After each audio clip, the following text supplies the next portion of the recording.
It is your February mortgage and real estate update. So if you're new to the channel, I'm a mortgage lender licensed in 48 states, and this is what I'm seeing happen in the market right now. So let's start about the elephant in the room. Let's start talking about the elephant in the room, I should say. Rates. Oh my gosh. I thought this year was going to be great. Didn't you? Oh, I came into January. I was so optimistic. I was like, yes, finally I'll get to tell my clients their rates are lower on Wednesday if I quoted them on Monday. Yeah, that was a dream. So basically what's been going on is December, the Fed says, we're not going to raise rates. The market's like, yes. You know, they act like the Fed had already dropped rates. Then all this economic data starts feeding in the new year that basically says inflation's still a problem. So the odds the Fed's actually going to drop rates, it's not looking good, guys. First they're like, well, maybe March, but probably June. Now they're like, maybe June, but probably never. It's gotten really dire the last few days. So what does that mean to you?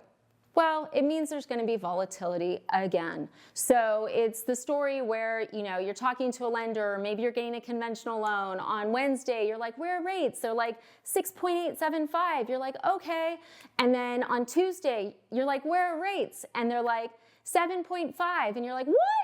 Yeah, it just depends on what report comes out. And you could call them the next day and it could be 7.125. You're gonna see a lot of volatility. So if you are a buyer and if you are in contract, meaning the seller's accepted your offer and there's gonna be a close date, I would be very concerned with lenders who are telling you they are going to wait until closer to closing to lock because they think rates are going to go down. The only time I'm saying anything like that right now is if it's new construction and they're closing in months, guys. I don't mean 30 days. I don't mean 40 days. I mean months. Everyone else, we are giving them day one. Here's where I am with rates. This is what I can lock you at. Do you want to lock? If you're working with someone where they're saying, yeah, let's just wait, it'll get better. I would be afraid. And here's why. So there's a huge national lender. They do a lot of VA loans. And what they've switched to recently, because they get beat all the time. Their rates are terrible. Their fees are terrible. They rip everybody off. But what their new game is they're telling people, oh, we're going to just lock a couple days before and you'll get a better rate. No one can guarantee that. No one can guarantee that. But the thing is if you're just a couple days from close, you can't ditch them. Yeah, lenders are getting super desperate. Like, you know, I was hopeful that after this long of a time period that most of the shady lenders would have left. Same with shady real estate agents. No, I mean, yeah, some did. So we lost good real estate agents, we lost good lenders, and we lost some bad ones, but we still have good and bad. So it's important that as a consumer, you realize like, hey, look, if a lender's not gonna lock you till right before closing, you better trust them with your soul because they could easily, you know, because if you're like, well, I have a loan estimate, Jen. I have a loan estimate. It's not locked, but it says 6.5. It's not locked. It means nothing. That could go to 7. That could go to 7 and 4 discount points. It means nothing. So really watch out for that. That's one of the things I'm afraid about. The other thing, the thing that's on my mind this year is condos. Yep, condos. So there's some rules that came out a bit ago, but we're really starting to see the bill come. I'm going to call it the bill because what I'm seeing is that a lot of condos are not financeable right now. And you're like, well, wait, why? Are they in bad condition? The unit may be fine. The building might be okay, but the HOA may not have enough money in reserves. The HOA may not have proper insurance. The HOA may have a big project that they've been putting off for 20 years that they need to do. So we're definitely seeing more unfinanceable condos. And if I was gonna say where I thought in a million years there could be a problem coming, it's condos. It's condos. Because here's the thing, you know, as I film this, we're like less than 50 days into the new year. We're less than 50 days. I've already seen 3 that I couldn't finance. Like, and it's not just me. I'm talking to other loan officers and they're like, hey, have you run into this? And I'm like, yeah, and we're all talking about it. So it's something I'm talking to my buyers about. especially my veterans, because if the project is already VA approved, no one's looking at the new stuff to see if that HOA is financially stable. And you may be like, Jen, I don't care, I just want the house. No, you do care, because if it's not financially stable, what can happen is they can hit you with an assessment. An assessment is the HOA saying, hey, we need 20 grand. And you're like, well, I don't have 20 grand. And they're like, yeah, we don't care. We have to fix this. You need to give us 20 grand. You can lose your condo over stuff like this, guys.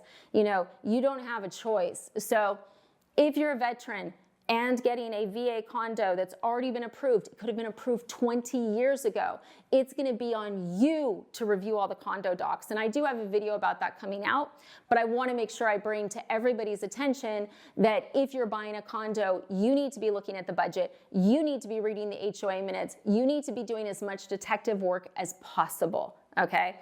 That's the one segment where I'm like, this could get really interesting by the end of the year, especially in certain states like Florida. The Surfside collapse definitely affected the way condos are treated and the regulations they have to comply to. And the bulk of them are not ready for this. They don't have the money. So that's something to be concerned about. What else? Inventory. Am I seeing a bunch of inventory? No, not yet. I mean, it's still cold. We just had the Super Bowl. Taylor's boyfriend won, although I heard they're breaking up in the news. Who knows, right? We got to get the Taylor gossip in. We don't have a lot of inventory yet anywhere. Okay. Now there's certain parts of the country where they have a consistent amount of inventory. Dallas, Houston, they've always been very pro building. So they generally have a good amount of houses to choose from. Whereas there's other parts like New Jersey, parts of Pennsylvania, parts of California, where there's just not a lot of houses for sale. So it'll be interesting to see in spring if we start to see houses hit the market, or if because rates aren't coming down, they don't. That's the thing. Traditionally in real estate, a presidential year is a little bit, it's not like, as a seller, you don't usually want to sell in a presidential year. You don't. And as a buyer, there can be a good opportunity, but if you guys watch my channel, I'm very simple. If you need a house, if you want a house, get pre-approved. If you find a house you like, cool, buy it. If you don't find a house you like, don't buy one, right? But as a seller, generally you don't see a lot of people want to list in a presidential year because it's not as strong, like they don't usually get top dollar. Also, unless rates come down, I think it's going to be hard to shake people out of those 2%, 3%, and 4%. So right now, I'm feeling like this is going to be pretty similar to last year, unless something dramatic happens, until maybe we get to the end of the year. I think as we start hitting election time period, that's going to be where this all gets very interesting. So we will see. The only other thing I can even think to tell you guys is we're seeing a lot of consolidation in the mortgage industry. We're seeing companies buy other companies. I'm seeing some companies go out of business that I never thought would. So if you're working with a mortgage lender, you definitely want to make sure they're going to be there tomorrow. But overall, we didn't get that rate drop that we've been looking for. We're not at the high, but we didn't get that drop. So please don't refinance. If you're buying a condo, please make sure you're reading the budget, you're reading the notes, you're very financially prepared for it so that you make a good investment. And let's cross our fingers for some inventory in certain areas. And then in other areas, Houston, Dallas, like I'm seeing some buyers get some great stuff. So thanks for watching. Tune in more. I'm going to be doing a lot of education on condos and also some 101 in the next few months. Thanks for watching.